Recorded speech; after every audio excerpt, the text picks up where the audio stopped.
Dans la suite logique des pièges de l'Église, vous savez, je pense que chaque chrétien peut en citer. Hein. Je ne me prétends pas un prophète ni quoi que ce soit.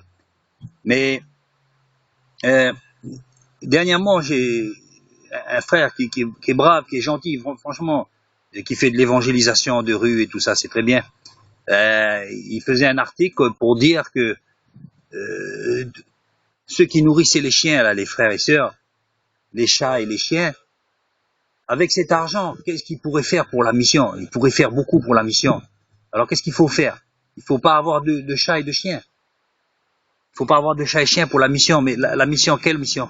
Pour donner à qui? Où va cet argent? Qui sait ça? Justement, je le disais, vous savez, les animaux de compagnie, pour certaines personnes âgées, même pour certaines familles chrétiennes, c'est un bonheur.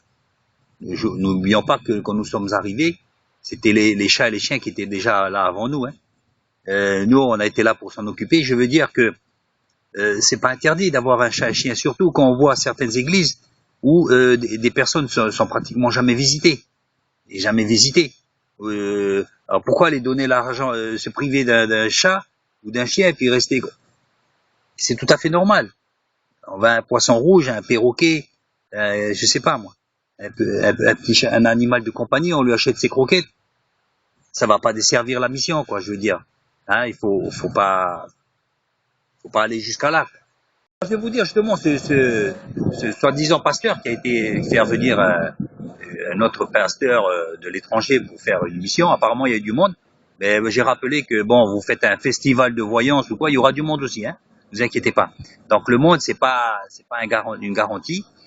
J'ai entendu aussi qu'il y aurait eu des baptêmes pour une autre église. Et je lui ai dit, il faut voir avec le temps aussi. Toutes les églises, je crois, aient produit des baptisés. Hein. C'est normal et encore, c'est un truc normal. Quoi. Il faut se réjouir, mais pas plus, parce que dans le temps, on s'aperçoit que bien souvent, ces baptisés finissent par rejoindre le troupeau de l'extérieur. Quoi.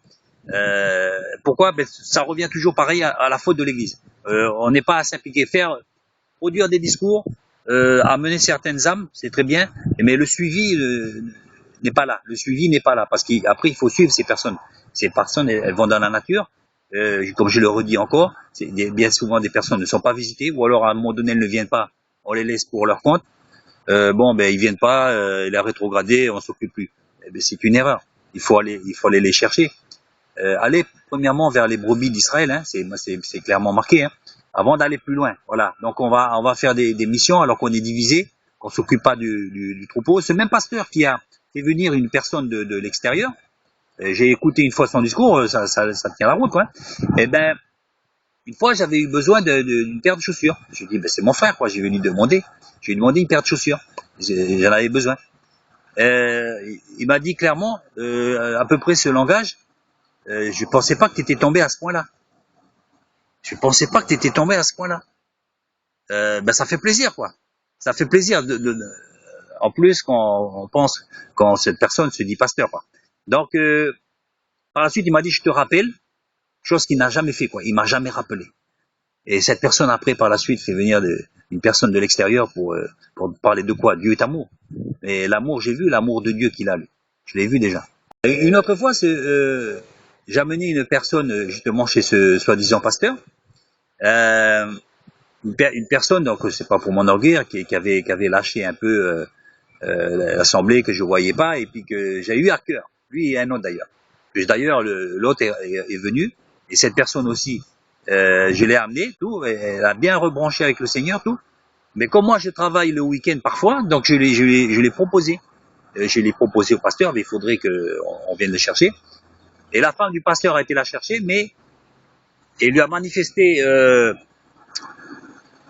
que vraiment ça l'emmerdait, quoi, pour dire ça l'emmerdait. Il lui a dit t'as pas quelqu'un pour t'amener, quoi, parce que visiblement ça l'emmerdait donc par la suite j'étais voir le pasteur pour lui dire voilà, il m'a dit c'est toi qui l'as amené, donc c'est à toi de t'en occuper. Voilà les paroles du pasteur.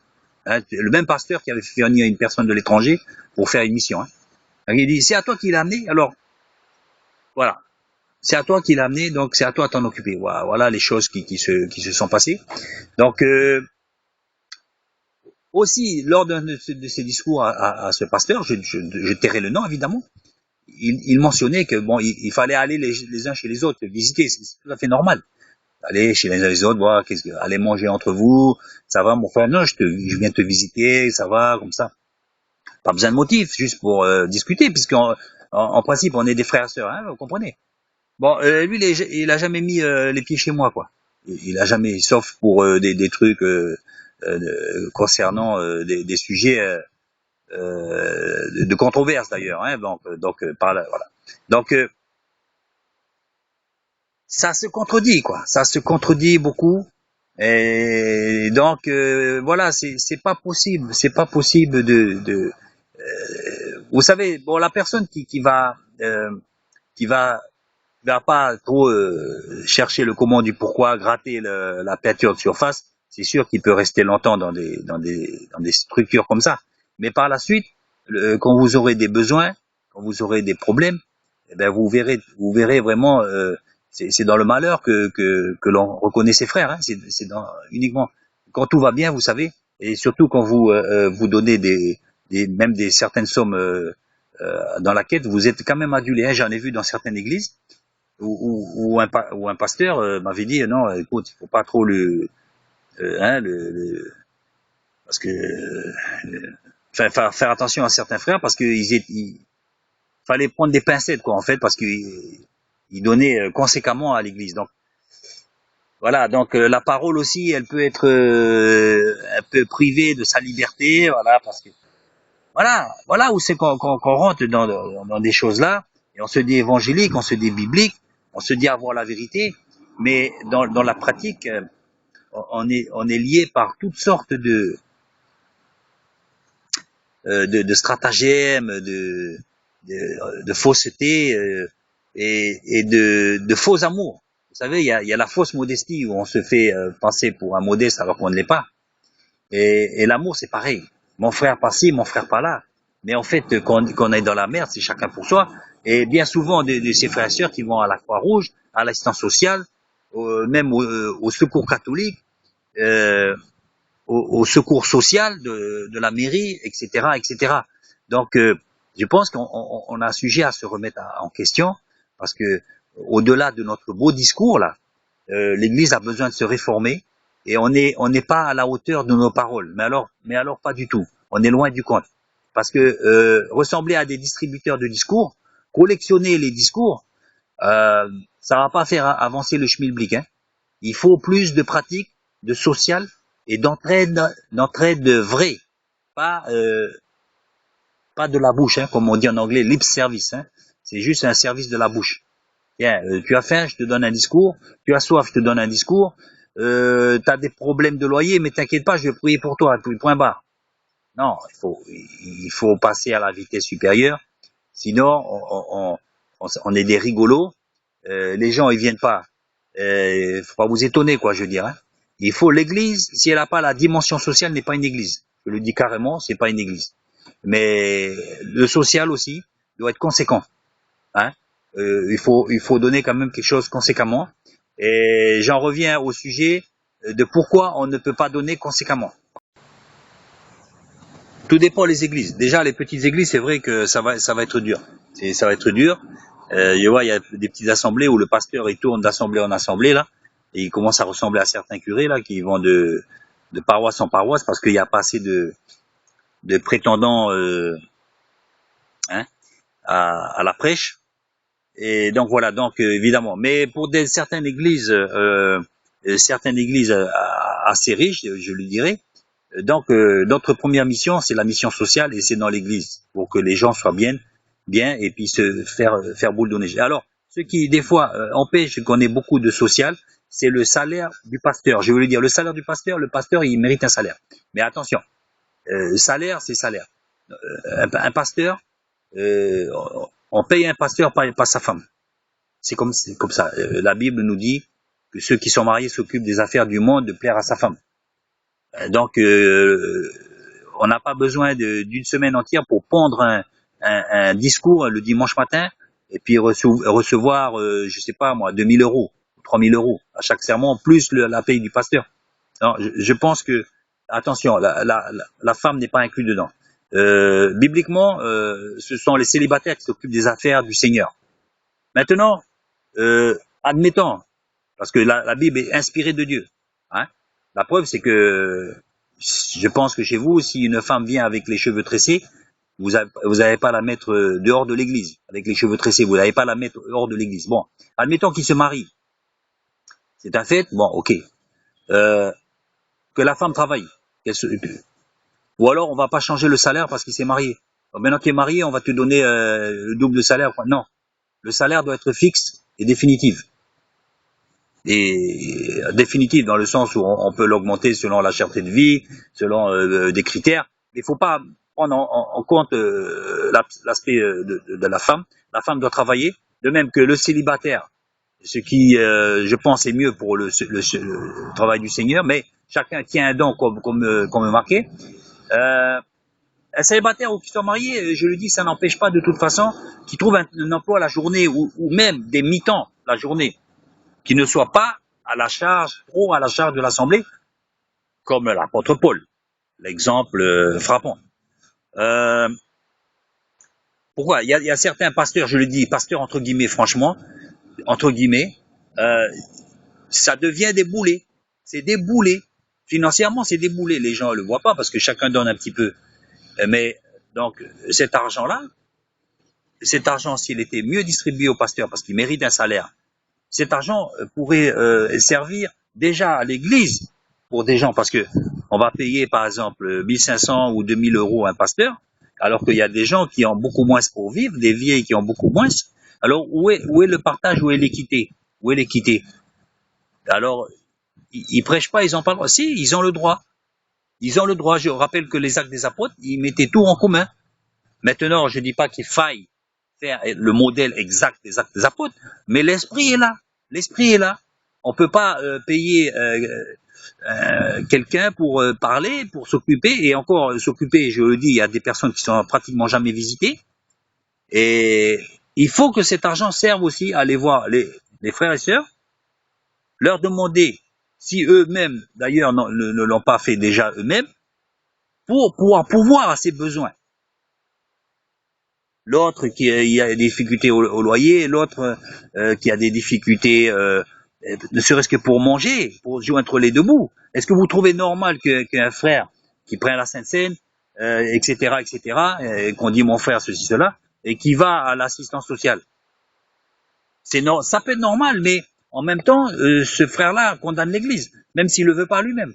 À chaque fois qu'on va voir un truc, ça veut dire, on prêche nous-mêmes, mon Église ne fait rien pour moi ou ne fait pas assez, ou n'est pas à la hauteur. Nous sommes un représentant de notre Église à l'extérieur, nous sommes un représentant de l'Église de Jésus-Christ. L'Église de Jésus-Christ qui va chez les païens, qu'on dit les païens qu'il faut évangéliser, on va chez eux pour demander à manger, on va chez eux pour demander quelque chose en plus. Il faut être logique. Et pendant ce temps, le pasteur qui fait, pour certains, ils font bien les 100 kilos là, femmes et enfants et tout ça, et puis 4x4 et certains, et puis et maisons de fonction, il y en avait même avec carte téléphonique, etc. Bout à bout, franchement, ils vivaient pratiquement un fonctionnaire, quoi, un fonctionnaire ecclésiastique, quoi. Ça colle pas, je vous le dis, ça colle pas. Déjà, c'est une très mauvaise image. Très mauvaise image. Donc, il faut se réformer et il ne faut même pas nous-mêmes, les brebis, être actionnaires de ces choses. Il ne faut pas. L'Église a besoin de se réformer. La première mission est notre Église. Il faut que cette manne financière qui vient tous les dimanches puisse être redistribuée. Une part pour le pasteur, mais une part seulement. C'est comme dans les marins pêcheurs, il y a une part pour le bateau, une part pour ceci, une part seulement. Et il faudra jamais que ce soit au détriment de tous les ouailles. Il faut mettre les choses à plat. Et s'il y a des choses à payer, il faut les payer. Évidemment, après, ce sont des choses à vérifier, mais il faut le faire. Il faut le faire. Sinon, on sera on pourra pas être pris au sérieux. C'est pas possible. On sera pas. Le travail du Seigneur, c'est sérieux. Avant d'aller évangéliser à l'extérieur, on doit socialement s'entraider déjà. Déjà chez nous, on peut pas aller aider un missionnaire qu'on connaît pas à droite à gauche là, alors que chez nous il y a des gens qui arrivent très mal à joindre les deux bouts. C'est pas possible. Alors pour en revenir à la petite, la pauvre petite sœur là qui est avec son chien ou son chat là, et moi je lui dis ben continue à lui acheter des croquettes, ma sœur ou mon frère, continue à acheter des croquettes et pas forcément les croquettes les moins chères. Hein. Voilà. Ou alors tu vas au boucher pour prendre des restants de viande, ou je sais pas, ou tu lui donnes une partie de ton assiette. Parce que le jour où tu seras visité par les frères et sœurs, par le pasteur, et que lui, le pasteur t'amène un sac de riz ou des pommes de temps en temps, ou quoi, mais c'est ça le pasteur. Le pasteur, il va faire des commissions avec l'argent de la quête là. Il en prend une partie pour lui, et puis il va voir les frères et sœurs nécessiteux. Posez-vous la question, est-ce que quelqu'un fait ça? Le pasteur, c'est ça. C'est ça le pasteur. Il s'occupe de ses brebis, oui ou non? C'est ça. Donc concrètement, c'est quoi? On va pas l'amener dans un parc là pour brouter l'herbe. Ça, c'est l'image des brebis. Mais en vérité, les brebis, c'est quoi? C'est vous et moi. Est-ce qu'ils viennent avec quelque chose? Ou ils viennent avec des paroles seulement? Donc, le jour où tu seras visité, mon frère, ma sœur, tous les jours, ou pas tous les jours, ça va peut-être te gonfler, mais tu viens assez souvent, au moins 2 fois par semaine, pour les vieilles qui sont toutes seules, ou etc. Ou même les jeunes, hein, les jeunes qui commencent leur vie spirituelle, ils ont besoin d'être visités, hein. Mais pas visiter avec les paroles seulement. Hein. Venez avec quelque chose, une petite monnaie, un petit billet. Je sais que tu es en difficulté, tu me l'as dit l'autre fois. Tiens, vois ça. Ou avec un sac de riz, un sac de sucre, une boîte de café. C'est sympa. Et ça va pas vous ruiner. Hein. Et voilà, c'est ça le travail le travail du Seigneur. C'est ça. C'est pas de dire mon frère. Quoi mon frère? Quoi mon frère? Où c'est que j'ai vu que tu es mon frère quand tu viens jamais me visiter? Hein? Ou c'est moi qui viens à l'église pour écouter la parole que tu me dis, qui bien souvent est bonne. Mais toi, tu viens quand? C'est moi qui viens pour chercher le message.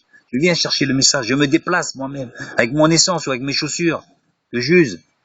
Hein? Ça use, oui.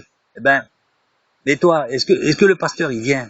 Il vient. Ou alors il envoie des frères et sœurs, là. Il envoie des frères et sœurs, soi-disant des évêques, je sais pas quoi, des frères chargés pour ça, mais qu'importe, mais le pasteur, il faut qu'on le voit aussi, et puis aussi qu'il faut qu'on voit le sac de provisions, les choses comme ça. Il faut le voir, il faut le voir.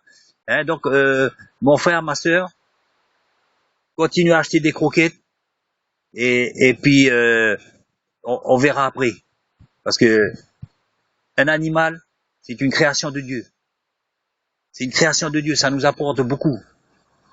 Un chat, un chien, vous arrivez chez vous, vous avez le chat qui est là, qui dort, et sur le balcon ou quoi, ça fait plaisir, ça donne de la joie.